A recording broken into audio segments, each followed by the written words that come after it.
Beleza, está aberto aí o Dev C++, a ferramentazinha que a gente falou que ia utilizar nessa disciplina, Dev C++. Já alguns já estão utilizando, outros ainda estão com certas dificuldades. Mas na verdade é bem simples, não vai ter segredo. Essa ferramenta, o Dev C++, está disponível no AVA. Lá no AVA vocês conseguem baixá-lo. E aí não tem problema. Quem vai trabalhar no Linux vai utilizar o GCC. GCC daqui a pouco a gente fala alguma coisa sobre ele. Então vamos acompanhar. É importante a gente ver aqui. Em cima do lado esquerdo, temos aqui o botão Arquivo. Botão Arquivo, clicando. A gente vai criar um novo, botão novo. Um novo o quê? Arquivo fonte. Esse primeiro botão, ou a tecla de atalho, Ctrl N. Olha só, repare toda essa área em branco. Essa área em branco é onde nós vamos entrar com o código fonte em C. Onde nós vamos, na verdade, programar, escrever o nosso algoritmo na linguagem C. Aí funciona como um editor de texto comum. O editor de texto, como se fosse o Word, um bloco de notas, qualquer um editor de texto. Onde a gente vai colocar o código fonte. Então vamos utilizar o nosso primeiro algoritmo. Vamos com aquele algoritmo, o último algoritmo da aula passada. Primeira coisa que a gente faz, o que a gente coloca? A gente coloca aí, include. Lembram-se disso? Diretiva para incluir bibliotecas. Primeira biblioteca que a gente vai utilizar, stdio, Standard I/O, entrada e saída padrão. Lembrando o seguinte, pessoal, uma observação importante. No AVA, estão sendo colocadas no AVA, as mensagens para os alunos e nós, professores, lá na biblioteca, onde está escrito exatamente nessa primeira linha, stdio.h, estão sendo colocadas com espaço. Só lembrando o seguinte, está sendo colocado por espaço, porque no AVA, se não colocar o espaço, ela fica, não é visualizada, não é mostrada, porque ele trata esse menor que e o maior que como uma etiqueta ou tag, que é uma coisa da linguagem HTML. E aí não fica visível no AVA. Então, se vocês forem lá no AVA e copiar código e colar no Dev e não funcionar, talvez seja por isso. Por favor, apaguem os espaços que tem aqui entre o menor que e o maior que da biblioteca stdio. Então, dando continuidade, Tereza está digitando aí pra gente. E a gente tem aqui, ó, um comentário. Lembrando que o comentário, nesse caso, a gente colocou um barra asterisco. Ou seja, o barra asterisco que vem depois está sendo um comentário. Programa exemplo. Por exemplo, o nome do programa, programa exemplo.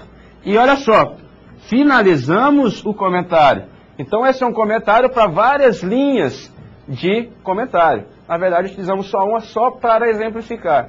Vocês têm um comentário de linha, que daqui a pouco a gente vê eles. Então, dando sequência, int main, a função obrigatória, a função main. Já falamos sobre isso na aula passada. Isso é uma função obrigatória em C. A gente faz o que agora? Abre a chave e fecha a chave.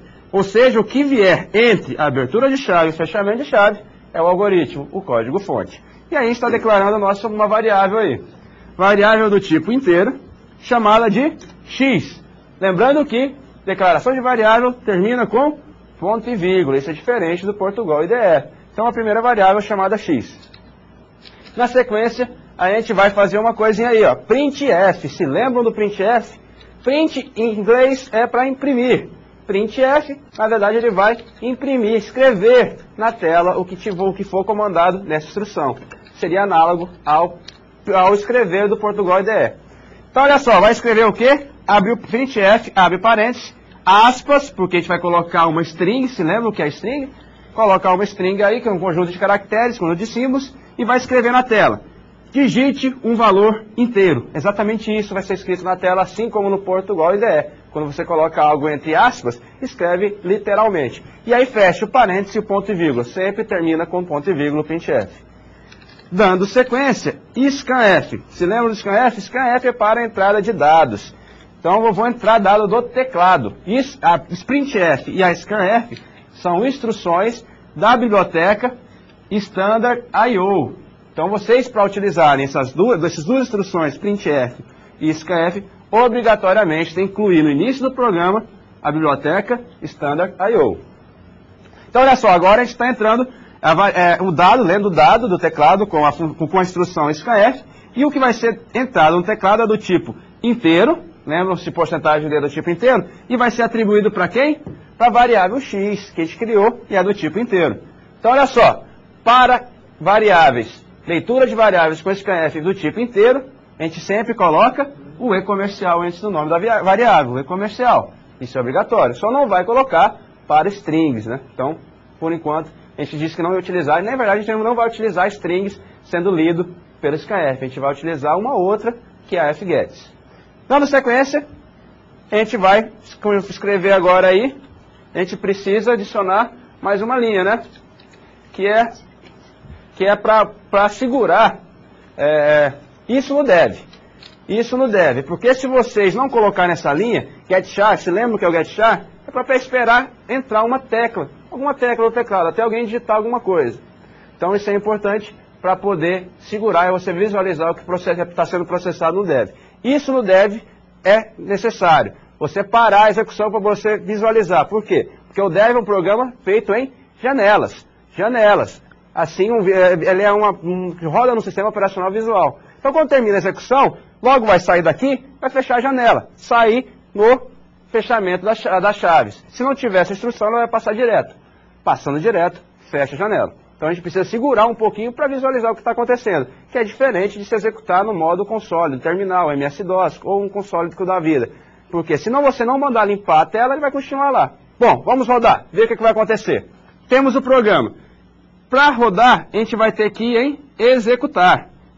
Clicando em executar, olha só, tem diversas opções. A gente pode fazer o seguinte, compilar, que é a primeira opção, ou Ctrl F9. Obrigatoriamente, primeira vez que vai rodar, ou seja, compilar para rodar, precisamos salvar esse arquivo em qualquer lugar do computador. É necessário salvar. Salvou e ele compilou. Olha só, done. Done significa que está tudo ok. E aí na sequência a gente precisa então executar. Executar de novo. Botão, executar do dev. E olha só a opção, terceira opção de cima para baixo, executar ou Ctrl F10. E olha aí, está executando o nosso programinha da aula passada. Digite um valor inteiro. Entrou o valor 5. E agora, o que vai acontecer? Ele saiu do programa. Houve algum probleminha aí no dev? A gente pode fazer o seguinte então, quando isso acontece, pessoal. Quando isso acontece, o getChar não segura, que é uma coisa que pode acontecer, e alguns alunos já relataram isso no AVA, e a gente está recomendando isso, substitui o getChar. Por o quê? Vamos ver o que vai ser substituído. Pela instrução system pause. Só que olha só, antes de incluir a system pause, essa instrução system era da biblioteca stdlib.h. Então por isso tem que voltar lá em cima e incluir o quê? stdlib.h. É obrigatório, porque vai utilizar uma instrução dessa biblioteca. Feito isso, podemos então fazer em colocar a instrução. Vamos lá para baixo do código, tiramos o getChar, escrevemos aí system com y, system, no inglês, de sistema, abre aspas e fecha e escreve no meio pause, porque agora ele vai segurar.